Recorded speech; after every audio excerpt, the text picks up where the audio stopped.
Okay mga kababayan, meron ho tayong breaking news, kapapasok lang pong balita mga kabayan, na kung saan sinampahan po mga kabayan ng disbarment case. Ano po? Ito pong sina Jesus Crispin Remulla at ito hong si Secretary Gilberto Eduardo Girardo C. Chudoro, Undersecretary Nicolas Felix LT, and Professor of Prosecutor General Richard Anthony Padulon. Ayon ho dito mga kabayan sa mga dokumentong atin hong nakalap mga kabayan, nakasaad po dito ang kanyang complainant mga kabayan. Ito, hawak ko ho mga kabayan, ayun no? Paano ba dito sa kabila? Ayun, ito ho yung kapapasok na balita, ano? Oo, ang nakalagay po dito mga kabayan, ang nagsampa po ng complainant, ano ho, nakalagay dito, Republic of the Philippines, Supreme Court of the Philippines, Padre Faura Street, Metro Manila. Ang nagsampa po mga kabayan ng disbarment ay si Sebastian Z. Duterte, o ito hong si Mayor, acting Mayor ngayon, ano? Oo, Duterte. At ang kalaban niya po mga kabayan, mga sinampahan, Secretary Jesus Crispin Boy Remulla, Secretary Gilberto Eduardo Girardo C. Chudoro, at Undersecretary Nicolas Felix LT, at itong si Prosecutor General Richard Anthony Padulon. Ito ho yung, kung di ako magkamali, si Padulon, ito ho yung nasa pinaka DOJ. Ang ugat po mga kabayan ng reklamo, ito ho ang nakasaad lang ho dito, babasahin ko lang ho ng konti, ano?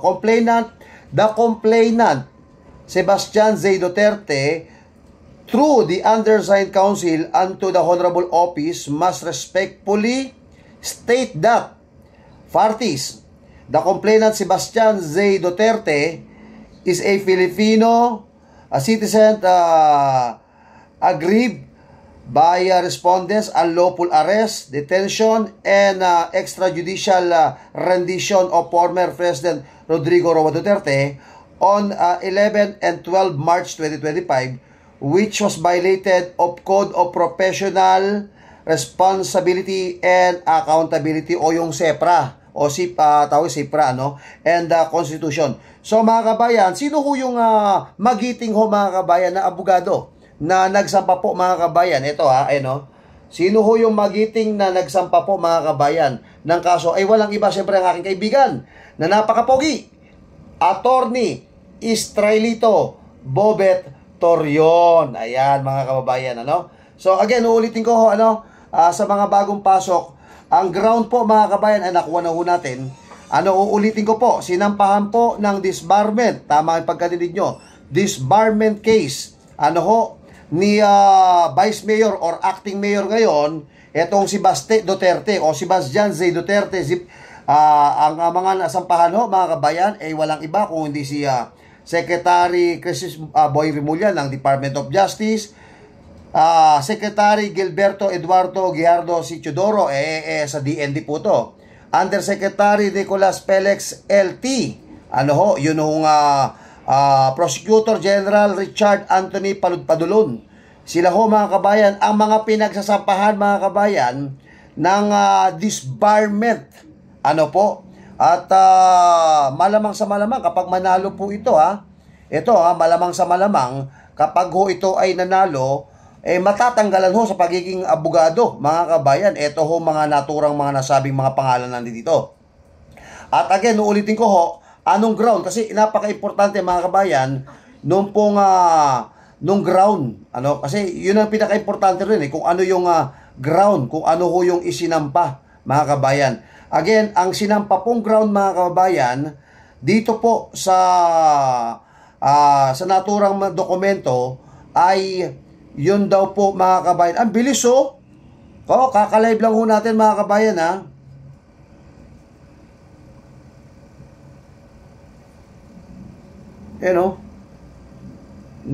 napadlock agad buti nakuha na ho natin agad ang bilis bakit nawala agad?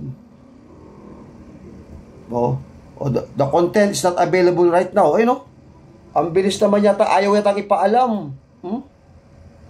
Ang bilis nawala agad Buti na lang ay na-live ho natin ng maaga. Ano ho? Nawala Ang bilis namang ang bilis Pero may solusyon tayo dyan para makuha natin yan. Ang bilis Grabe. Kakabalita ko pa lang, bigla na akong tinanggal mga kabayan okay lang. Mas matinik ko ako mga kabayan. Kuha ko pa rin. Ayan, kuha ko pa rin. Mabuti na screenshot ko. Na-screenshot ko. The complainant Sebastian Duterte. Ang ground mga kabayan, the complainant Sebastian Duterte is a Filipino citizen aggrieved by respondent unlawful arrest, detention, and extrajudicial rendition of former President Rodrigo Roa Duterte on 11 to 12 March 2025, which violated the Code of Professionalism, Responsibility and Accountability o CIPRA. Ayan mga kabayan kapapasok lang mga kabayan na balita, ito na nga mga kabayan. Uulitin ko mga kabayan, kapapasok lang ito. Posible hong madisbar yung apat. Si Boying Rimulya, Gibo Chodoro, ito hong si Paludon, at saka yung T. Abangan na lang ho natin mga kabayan kung ano ho ang magiging, kasi ang proseso kasi ng disbarment, although na-file na po yan, yung IBP, meron hong team ang IBP, Integrated Bar of the Philippines, sila po yung mag-iimbestiga dito. Then, kung nakita ho na may probable cause, mga kabayan, yun pong kinakitaan na mali ho yung ginawa ho ng mga to, ire-recommenda ho sa Korte Suprema. At ang Korte Suprema, i-resolve niya at magdidesisyon na matanggalan po ang pinakamabigat dito, yung tanggalan ka ng lisensya bilang abogado. Tingnan ho natin kung pero ako naniniwala ho kay Toritorion na tama ho ito hong ginagawa kasi mga kabayan, nag-file ho sa ombudsman ng reklamo, pero nilinis po mga kabayan. Bakit ho nauwi sa disbarment ito? Maalala ho natin, is the same case na ipinail po mga kababayan doon po sa Ombudsman Davao. Pero nilinis pa rin po mga kabayan ng Ombudsman ang pangalan ni Rimulya. So, ano ho ang ginawa ngayon? Sinampahan na po mga kabayan sa IBP at sa Korte Suprema. Ngayon, let the Supreme Court decide. Titignan ho natin. Tanging ang pag-asa lang ho ng taong bayan mga kabayan, ito hong Korte Suprema. Yan na lang ho ang atin hong pinagkakatiwalaan ngayon, ang Korte Suprema. Ngayon, ang tanong ko dito, madidisbar ba itong apat? Pero naniniwala ako dahil may ground at matibay.